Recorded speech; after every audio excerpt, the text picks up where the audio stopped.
My name is Angelique Henderson, and today I'll be reading an original poem for you. A Poem is Just Not Enough by Angelique Henderson. A narrative of the life of Frederick Douglass, an American slave, up from slavery.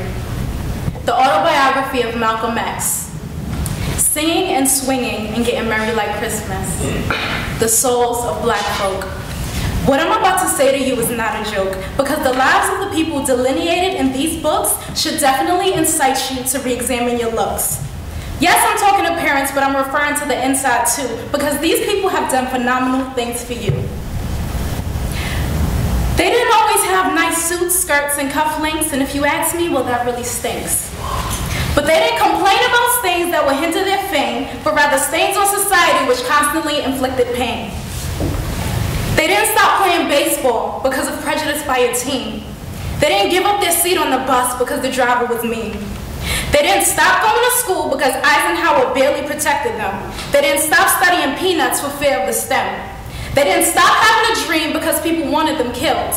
They didn't stop inventing because they were deemed unskilled. They didn't stop experimenting because they cared about our hair. They didn't stop believing, and now we are here. We are at the #1 university in the nation.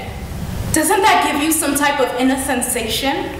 That people cared so much about you, that they dreamed about you before you were born.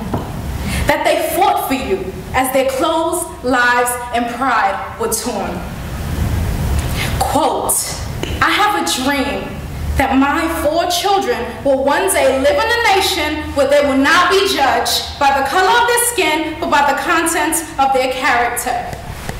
Where little black boys and black girls will be able to join hands with little white boys and white girls and walk together as sisters and brothers, end quote.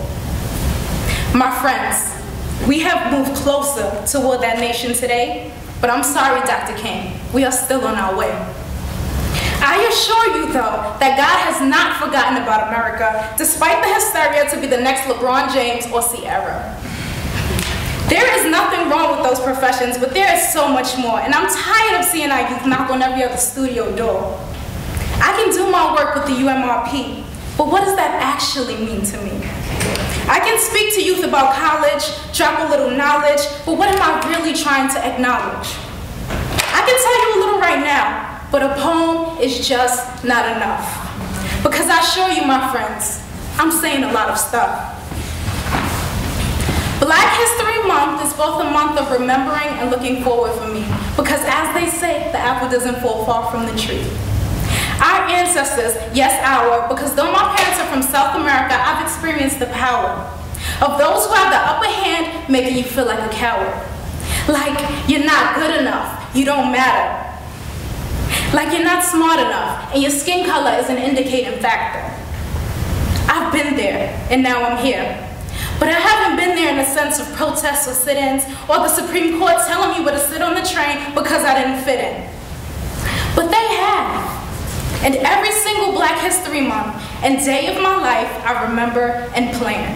And ponder, what am I doing to make a difference in this world over my lifespan? Forward thinking means when someone younger than you is applying to Harvard, you're not just in a daze blinking. You're helping them. So when they get in, you feel like you got in all over again too. I was blessed to have that feeling in December. And now here I am in this month to remember. To remember that the way was paid for me to be where I am. So my work is not done. But I promise you, believe me, it is really, really fun. When I go back to my elementary school or speak at someone's junior high, and those kids hug me as they say goodbye, each and every time I want to cry. Because I mean something to them. We meant something to our ancestors, and it's up to us to make sure that this meaning translates into gestures.